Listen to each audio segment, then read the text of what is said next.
This video disc provides you with information on the new Delonair Mark IV air conditioning unit. The Mark IV unit, similar to the Mark III, is one of the first systems to be fitted into the car, hidden away behind the fascia. In this program, we'll be using this demonstration rig to explain how it works. The unit is enclosed in a case which is made of high-density plastic, making it quite light, rigid and strong. It's flanked on both sides by blower motors. These blower motors draw air through the vents and force it into the air conditioning unit through these ducts.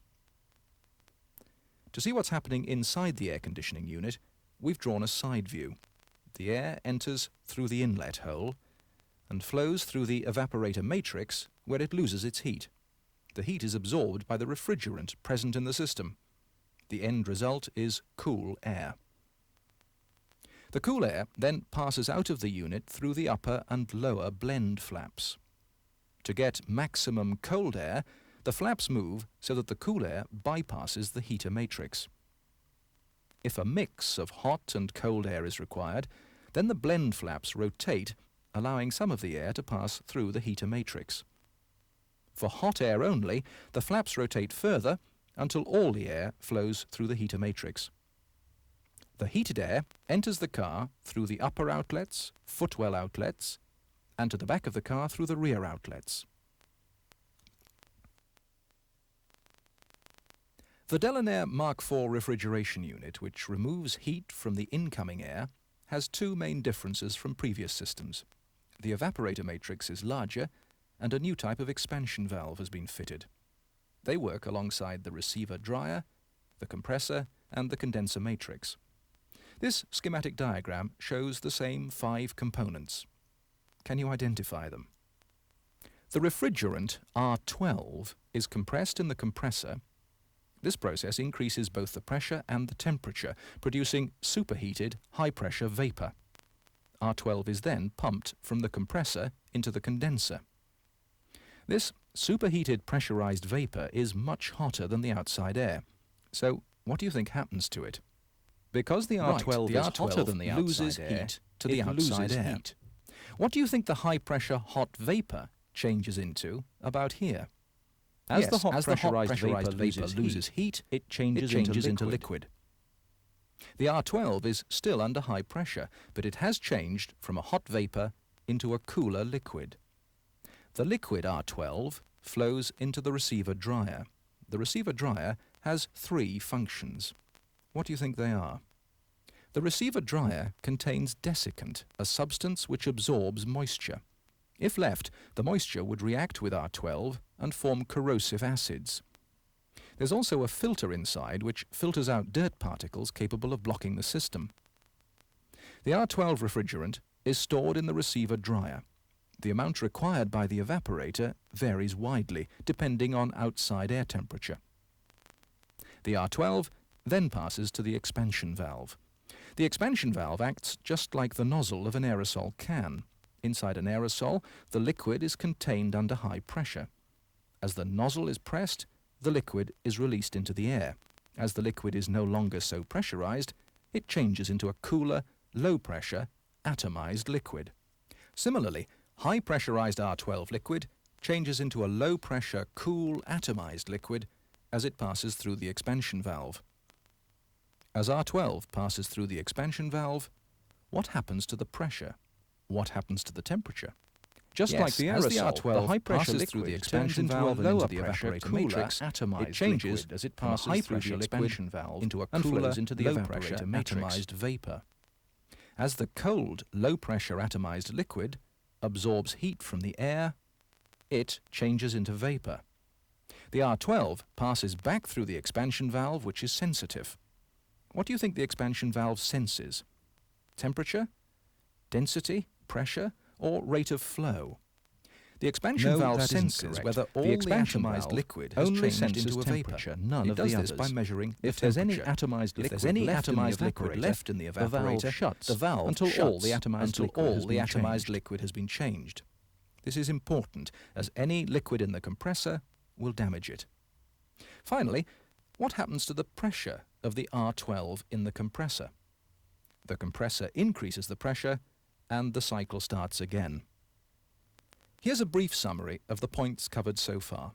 To begin with, the compressor takes low-pressure vapour from the evaporator and pressurizes it, changing it from low-pressure vapour into a high-pressure superheated vapour. In the condenser, heat is lost to the outside air. In the process of losing heat to the outside air, the vapour condenses into a liquid. The high-pressure liquefied R12 is then passed to the receiver dryer, where it's stored, filtered and dried. Passing through the expansion valve, the R12 loses pressure and becomes a cold atomized liquid. Being colder than the surrounding air, it absorbs heat, changing into a vapour.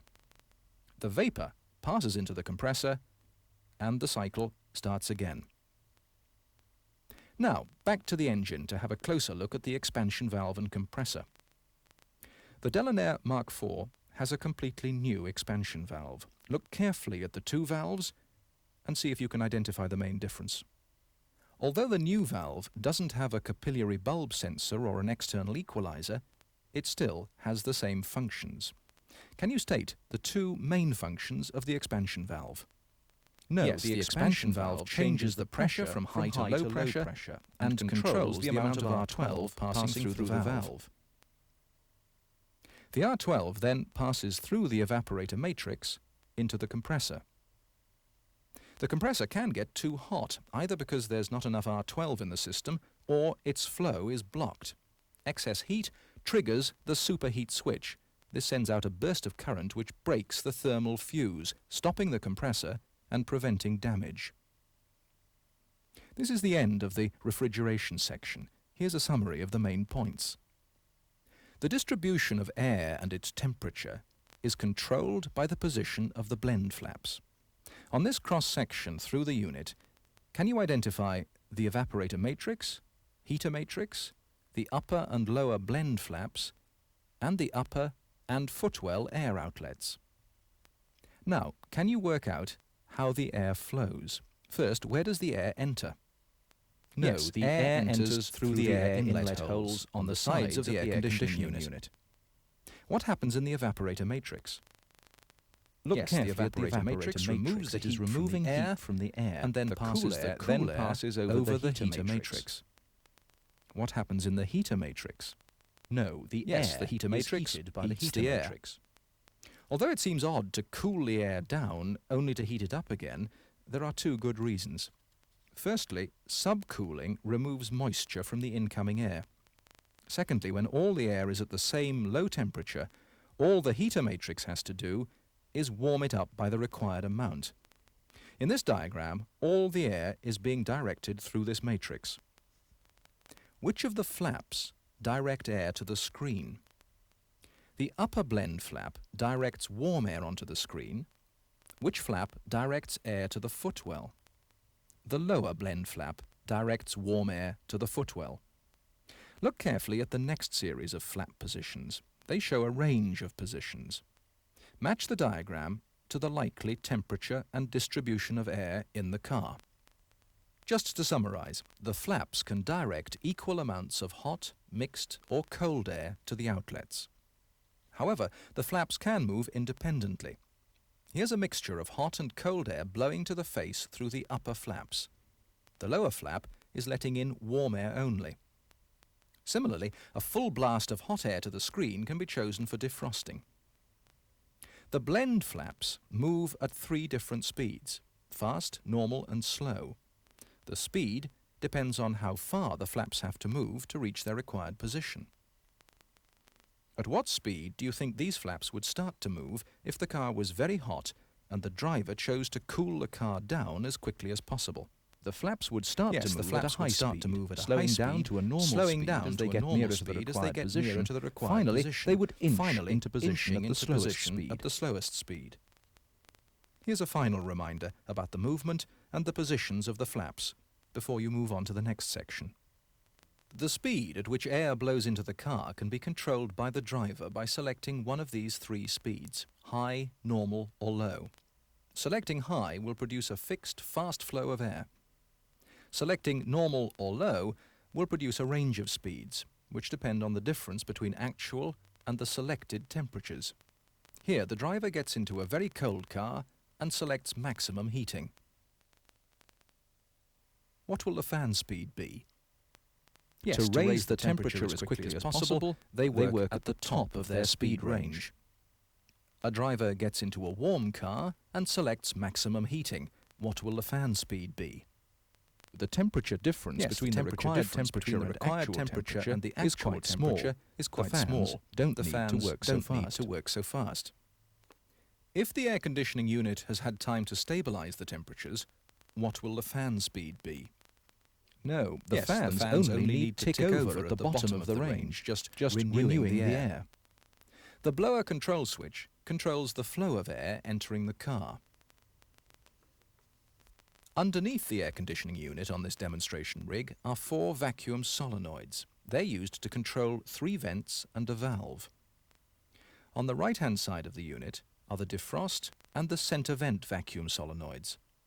On the left-hand side are the recirculation and the water valve vacuum solenoids. When the recirculation solenoid valve is opened, the vacuum operates the actuator, which opens the recirculation vent. This recirculates the air in the car. If you were designing this car, at what point would you open the vents? When trying to cool the car or trying to heat the car? Yes, you're right. If the air conditioning unit is set to cool the car, it helps to recirculate the cool air. When a vacuum operates the center vent solenoid, the actuator opens the center vent slightly. What do you think is the temperature of the air as it comes out? No, only cool air enters the car when a vacuum is applied to the center vent. If the car needs further cooling, the water solenoid operates. This stops hot water entering the heater matrix. The double vacuum opens the center vent completely. Let's see if you've understood which solenoids operate which vents and valves. Now we know which solenoids operate on which valves, let's look again at what happens when the car needs to cool down rapidly. The recirculation vents open, so cool air is recirculated. The center vent partially opens, the hot water is stopped from entering the heater matrix, and the double vacuum fully opens the vent. Under normal running conditions, the defrost solenoid has a vacuum applied which keeps the screen vents closed. When defrosting the windscreen, the vacuum is removed and the screen vents open. The vacuum solenoid tubes are color-coded. Let's see if you can match the colors to the right solenoid. The recirculation solenoid tube is blue. The water valve solenoid tube is red. The center vent solenoid tube is black. The defrost solenoid tube is green. The vacuum supply pipes to the 3 vents have restrictors built into them. Watch what happens when this recirculation solenoid restrictor is removed. What do you think the restrictors do? That's right. No, restrictors slow down the vent movements. Notice the way the vents are moving. They control the amount of incoming air. Just to summarize, we're going to look at 2 separate conditions. First, when all the tubes have a vacuum applied, and then when no tubes have a vacuum applied. When all the tubes have a vacuum applied, the recirculation vents are open, the air is recirculated, the center vents are partially open. On full cooling, hot water is prevented from getting into the heater matrix, and the center vent fully opens. The defrost vent is closed. When none of the tubes have a vacuum applied, hot air is directed at full force onto the windscreen. The instructions which drive the fan blowers, the compressor, the vacuum solenoids, and the blend flaps come from the microprocessor. In turn, the microprocessor responds to messages from the driver's control module and 6 sensors. The driver control module is the next component to consider. Start by labeling the controls. Now, match the controls to this list of functions. When the driver selects defrost, the unit has to supply hot air to the screen. What happens then to the fans, the blend flaps, and the 4 solenoids? What speed are the fans? No, the fans are in high speed to get the air moving quickly. In what position is the upper blend flap? No. Yes, all the air passes through the heater matrix. In what position is the lower blend flap? No, all the warm air is directed up to the face. In what position is the screen vent? Warm air flows out through the open screen vents. In what position is the center vent? No, all the center vent is directed to the screen. When the driver selects defrost, all the air is directed through the heater matrix onto the screen. What happens when the blower is switched off? In what position is the recirculation vent? Yes, the vents are open. In what position is the center vent? No, the center vent is closed. In what position is the screen vent? No, the screen vent is closed. When the blower control is off, the fans stop moving and vents are closed. What happens when the driver turns on the blower control and the temperature selection switch to high? In what position is the upper blend flap? No, the upper blend flap cuts off all cold air. In what position is the lower blend flap? No, the lower blend flap cuts off all cold air. The cold air. Is the compressor on or off? No, the compressor is still working, cooling down the air. In what position are the screen vents? No, the screen vents are closed. In what position are the center vents? The center vents are closed. They only open for cooling. When full heating is demanded, outside air blows in through the recirculation vents. It's cooled, then reheated and passed in equal amounts to the upper and footwell outlets. If the driver demands full cooling, with the fan still on high, in what position are the recirculation vents then? No, the vents are open to help recirculated air as quickly as possible. In what position are the screen vents? No, the screen vents are closed. In what position is the center vent? No, this is the one time cooling, the center vent is open.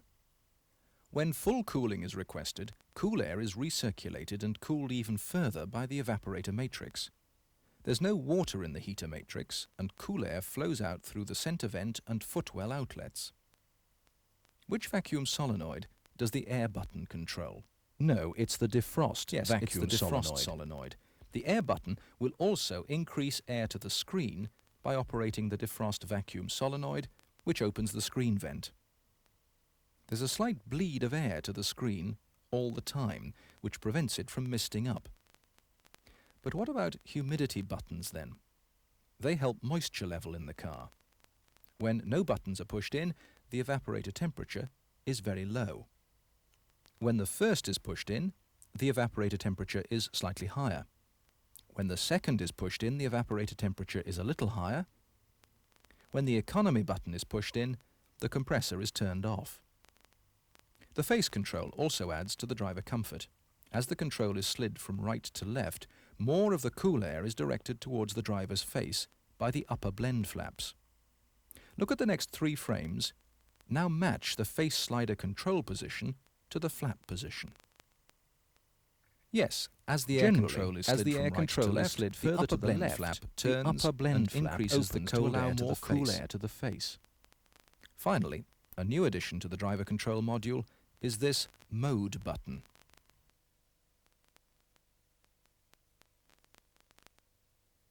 Information comes from various sensors. Look at these first: the in-car sensor, the ambient sensor, and the solar sensor. The in-car sensor measures the interior temperature of the car. It's sunk in a hole in the crash roll.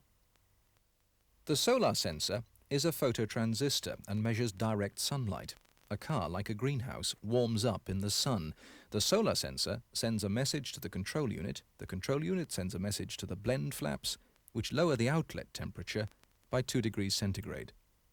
The external temperature is measured by an ambient sensor. This sensor is found on the recirculation flap. In automatic mode, the control unit uses the information from these 3 sensors to make sure the temperature of the car remains at the one selected. Have a look at this information. If the in-car temperature is much higher than the selected temperature, what will the outlet temperature be? No, the answer is C. That's right. The outlet air will be cooler than the selected temperature to lower the in-car temperature as quickly as possible. If the car temperature is lower than the selected temperature, what will the outlet temperature be? Yes, that's right. No, the outlet air will be hotter than the selected temperature so that the heat will rise quickly to what has been selected. There are 3 other sensors. First, here is the evaporator sensor, which is identical to the ambient sensor, except that the evaporator sensor has a different coloured wire. It measures the temperature of the evaporator matrix. When the evaporator temperature falls to a certain level, the sensor signals to the control unit, which switches off the compressor. When the driver decides to select a high humidity in the car, what do you think happens to the evaporator temperature? The evaporator temperature is higher, less moisture freezes onto the evaporator fins. This leaves more moisture in the incoming air. The feedback potentiometers tell the control unit that the flaps are in the full cooling position. Here, the driver selects full heating. At what speed will the flaps move? Yes, the blend flaps will move quickly to start with, slowing down as they move into position. The final sensor is the water temperature switch. The switch stops the blower fans from working until the water in the heater matrix reaches 30 degrees centigrade. The Delaunay Mark IV allows the driver to control the interior temperature of the car. The fan blower, the compressor in the refrigeration system, the position of the blend flaps, and finally the on-off position of the hot water valve and the various distribution vents, which are all controlled by the vacuum solenoids, are instructed by the microprocessor, which in turn receives messages from the driver control module and 6 sensors. Now, 8 questions to test your understanding of the Delaunay Mark IV air conditioning unit. You'll need to use the visual information you're given and your knowledge to decide whether a statement is true or false. First, what happens when the blower fan control is off? What happens when the driver selects defrost? Next, the driver selects full heating and the car is still cold. The driver selects a lower temperature as the car warms up. What happens now as the driver selects more humidity? As the sun shines, the driver gets warmer and turns the temperature right down to full cooling. The driver increases the air to the screen by pressing the air button. Temperature is also increased to midpoint. The car has reached the selected midpoint temperature. The driver turns off the air button and slides the face control from the far right to the far left. To service the refrigeration system, use this gas charging station. The first task then is to check that all the valves on the gas charging station are closed. Carry out the servicing in a well-ventilated area. Avoid any welding or smoking, as this refrigerant gives off a poisonous gas when exposed to flames. R12 can cause serious damage to the skin and eyes, so always wear protective clothing, gloves and goggles. The cylinders of R12 should be stored upright all the time. Refrigerant 12 is produced by several firms. For instance, Ischion, Arcton and Freon. Whatever their names, they can be recognized. Can you tell how? All cylinders are a purpley blue colour, but the most important characteristic is the number 12 marked on them. Next, fill the gas charging station with R12. Then open the valve at the base of the cylinder. Having filled up with R12, connect the gas charging station to the refrigeration system. First, remove both the valve covers from the back of the compressor. Then attach the red hose to the high-pressure side and the blue hose to the low-pressure side.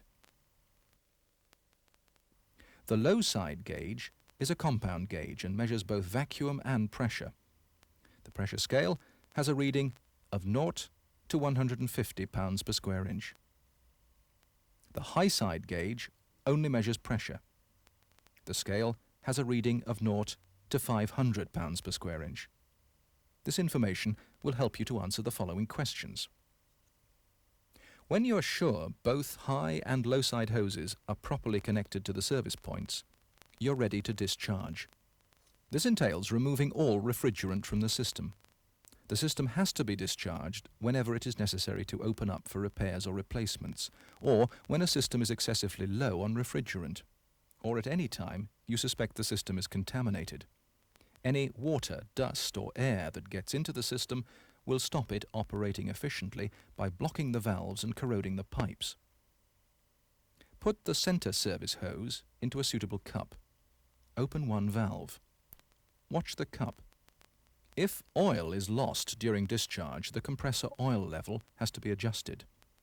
When opening the valve, adjust for a smooth flow. Once the gauge reading is below 50 psi, both valves are open and the refrigerant flows evenly from both sides until 0 psi is shown on both sides of the system. As soon as the system is fully discharged, close both valves. Remove the service hose from the cup and attach to the inlet of the vacuum pump.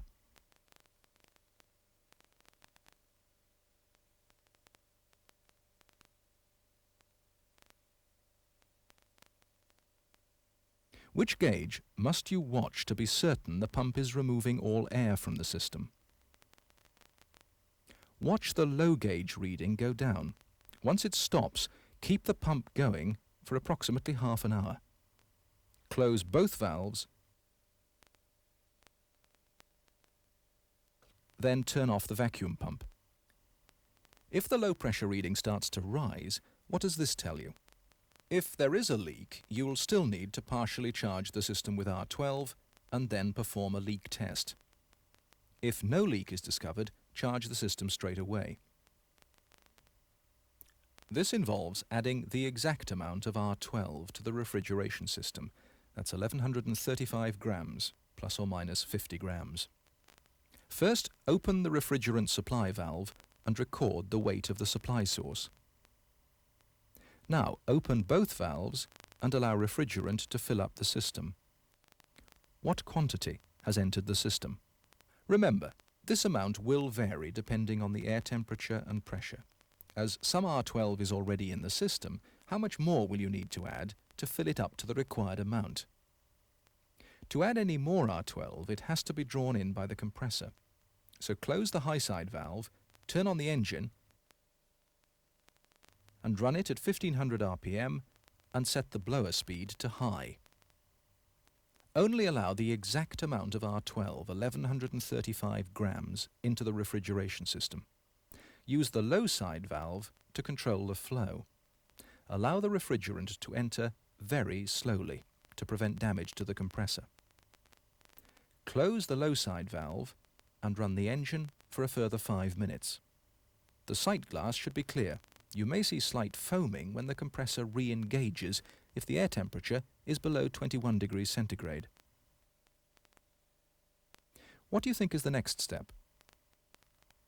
Turn off the engine, then quickly close the refrigerant supply valve and remove the gas charging station.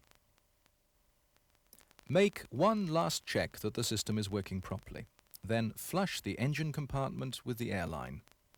Carry out a further leak test.